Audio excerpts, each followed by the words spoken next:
Yes, ready. 90 watts per minute. Start. महोदय जी, इस प्रदेश में एक बड़े हिस्से पर खेती होती है और जिस रफ्तार से सिंचाई का काम चल रहा है, इस हिसाब से तो ना मालूम कितने साल लगेंगे। यह अंदाज आप स्वयं लगा सकते हैं। जब तक सरकार की ओर से सिंचाई का इंतजाम नहीं होगा, तब तक प्रकृति के भरोसे पर हम उत्पादन नहीं बढ़ा सकते और आत्मनिर्भर नहीं हो सकते। इसलिए यह जरूरी है कि हमें सिंचाई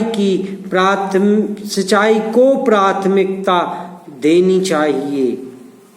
साथ ही साथ हमारे जो फिजूल खर्च हैं, उन तमाम कामों को बंद कर देना चाहिए। पैरा यह भी बहुत जरूरी है। एक एक पैसा सिंचाई के लिए जोड़ना चाहिए, तभी जाकर यह प्रदेश अनाज के मामले में आत्मनिर्भर हो सकेगा। इसलिए सबसे पहले मैं इस संबंध में यह बात बताना चाहता हूँ कि सिंचाई के मामले में हम लोगों को जल्दी से जल्दी आत्मनिर्भर होने की कोशिश करनी चाहिए।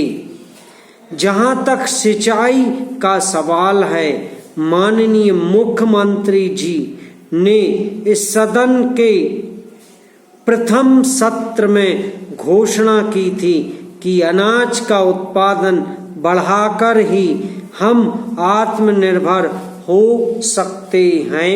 पैरा सभापति महोदय, मैं नए शिक्षा मंत्री महोदय जी का स्वागत करते हुए शिक्षा मंत्रालय की ओर से इस सदन में पेश की गई मांगों का समर्थन करना चाहता हूँ।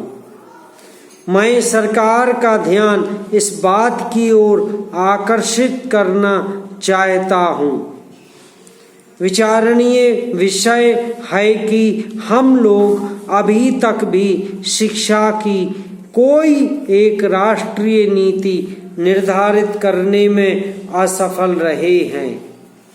अक्सर ऐसा कहा जाता है कि शिक्षा केंद्रीय सरकार का विषय नहीं है, यह राज्य सरकार का विषय है। यह ठीक है कि शिक्षा राज्य का विषय है, लेकिन संविधान की दूसरी भाषाओं के अनुसार शिक्षा के बारे में केंद्र की भी जिम्मेदारी होती है।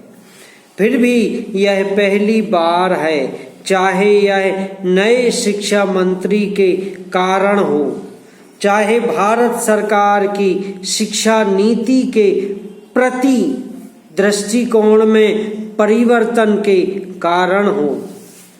हम यह पाते हैं कि जो वार्षिक वितरण इस वर्ष के लिए शिक्षा का पेश किया गया है, उसमें केंद्रीय सरकार ने शिक्षा के प्रति और शिक्षा से संबंधित हिंदी भाषा और भारत की दूसरी भाषाओं के प्रति अपनी जिम्मेदारी को खुले तौर से स्वीकार किया है। इसलिए सरकार की नीति में, दृष्टिकोण में जो परिवर्तन हुआ है, उसका मैं दिल से स्वागत करता हूँ और उसके लिए शिक्षा मंत्री जी को ध्यान दिलाना चाहता हूँ। समाप्त।